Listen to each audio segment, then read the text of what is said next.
नमस्कार दोस्तों। आज एक बार फिर से आपका स्वागत है लॉजिस्टिक ब्रिज में। और आज मैं लेकर के आया हूं जो तीन नोटिफिकेशंस हैं। एक ट्रेड नोटिस है और दो कस्टम्स नोटिफिकेशन है जो गवर्नमेंट ऑफ इंडिया ने इशू किए हैं regarding export policy of rice. तो राइस में सारी कैटेगरीज हैं, whether it is basmati, non basmati या फिर जीआई टैग्ड। तो सबसे पहले एक 29 अप्रैल को रेड नोटिस आया जिसमें डीजीएफटी ने एचएसएन कोड सारे चेंज कर दिए। पुराने राइस के जो एचएसएन कोड्स थे उनको डिलीट करके न्यू एचएसएन कोड इंट्रोड्यूस किया।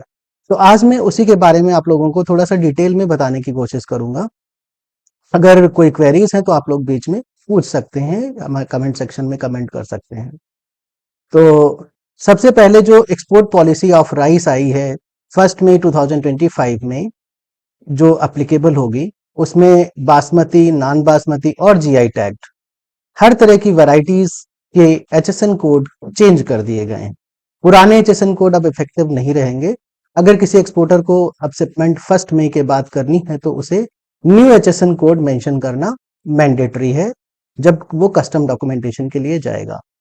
तो ये नोटिफिकेशन जो 1 मई से इफेक्टिव हुआ है, ये है ट्रेड नोटिस जिसे डीजीएफटी ने इशू किया है। तो एक बार देखते हैं कि नए टैरिफ रूल्स में कि ये नए एचएसएन कोड किस तरीके से काम करेंगे।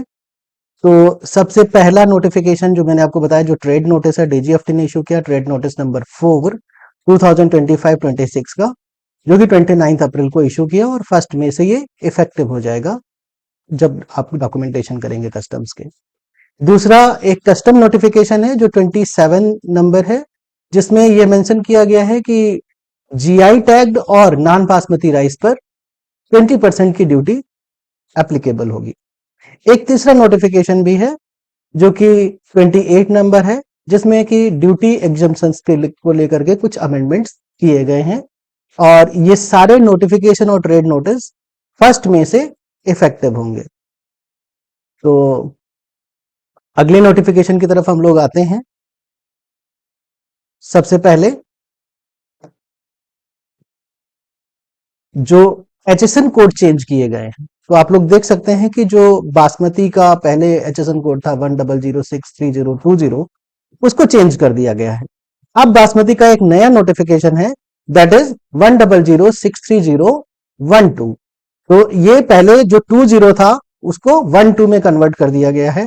3011 पार्बॉइल्ड राइस या फिर जो जीआई रिकॉग्नाइज्ड पार्बॉइल्ड राइस है उनके लिए यूज किया गया है। ये वो पार्बॉइल्ड राइस होगा जो जीआई रिकॉग्नाइज्ड है। लेकिन नॉर्मल पार्बॉइल्ड के लिए हम 3019 का एचएसएन कोड यूज करेंगे। इसी तरीके से बासमती राइस के लिए 3012 एचएसएन कोड है।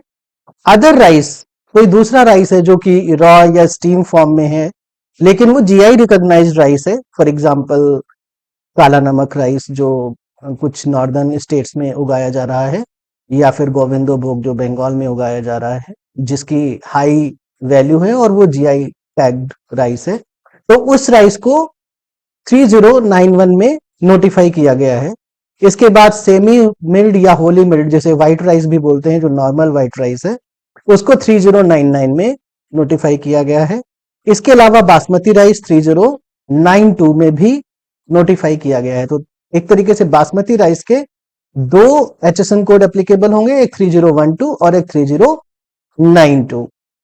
इसके बाद हम बात करेंगे कि एक्सपोर्ट ड्यूटी स्ट्रक्चर जो नया लगा है 27 नंबर नोटिफिकेशन से, जिसे 1 मई से इफेक्टिव बोला गया है, इसमें बासमती राइस भले ही वो जीआई टैग्ड है राइस, उस पर भी 20% की ड्यूटी है।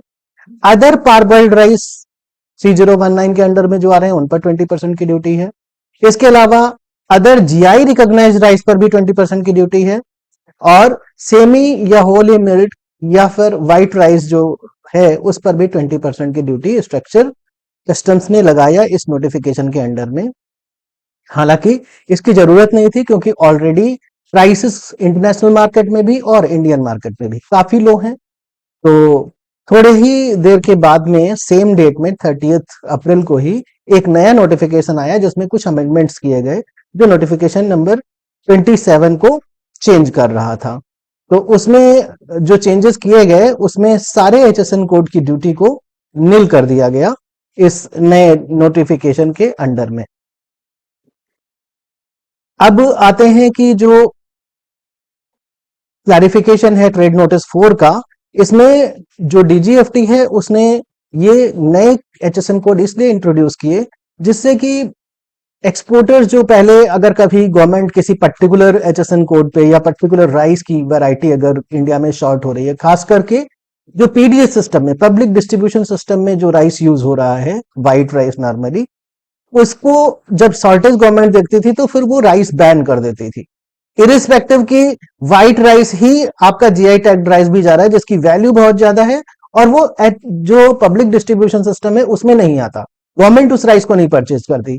तो ऐसे में फार्मर्स को काफी लॉस होता था क्योंकि एक्सपोर्टर्स परचेज नहीं करता था और गवर्नमेंट उसको परचेज नहीं करती थी, तो उसका मार्केट वैल्यू जो इंडिया में लोकल मार्केट में वो बहुत ज्यादा गिर जाती थी, जबकि एक्चुअली उस राइस की मार्केट वैल्यू काफी ज्यादा है और अगर एक्सपोर्ट करते हैं तो उसमें ज्यादा अर्निंग्स होती है फार्मर्स की भी और ट्रेडर्स की भी। तो इसलिए गवर्नमेंट ने जीआई टैग राइस के लिए एक अलग से एचएसएन मेंशन किया जिससे कि इन फ्यूचर जब कभी गवर्नमेंट कोई बैन करना हो या कोई एडिशनल ड्यूटी अप्लाई करनी हो to control the supply chain, तो उस कंडीशन में जो जीआई टैग्ड कमोडिटीज हैं या राइस है उसको ज्यादा इफेक्ट ना पड़े और फार्मर्स को लॉस ना हो। तो इस वजह से न्यू एचएसएन कोड सिस्टम को अडॉप्ट किया और डीजीएफटी ने इसको नोटिफाई कर दिया।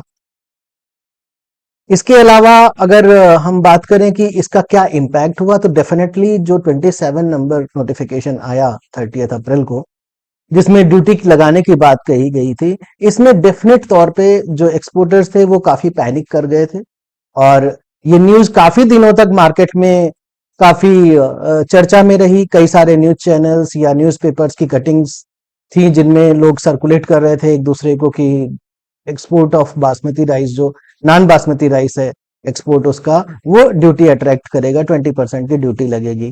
तो इसका इम्पैक्ट डेफिनेटली आने वाला था, बट गवर्नमेंट ने बहुत ही जल्दी करेक्टिव मेजर्स उठाए और एक अमेंडेड नोटिफिकेशन इशू किया जिससे कि उस कंफ्यूजन को दूर किया जा सके। तो अगर आज की बात करें कि एज ऑन डेट, तो डेफिनेटली कोई भी ड्यूटी नहीं है, कोई रेस्ट्रिक्शंस नहीं है, हर तरह का rice non basmati, basmati, GI tagged, every variety can be exported, उसको एक्सपोर्ट किया जा सकता है और उस पर कोई भी रेस्ट्रिक्शंस या किसी भी तरीके की ड्यूटी नहीं है।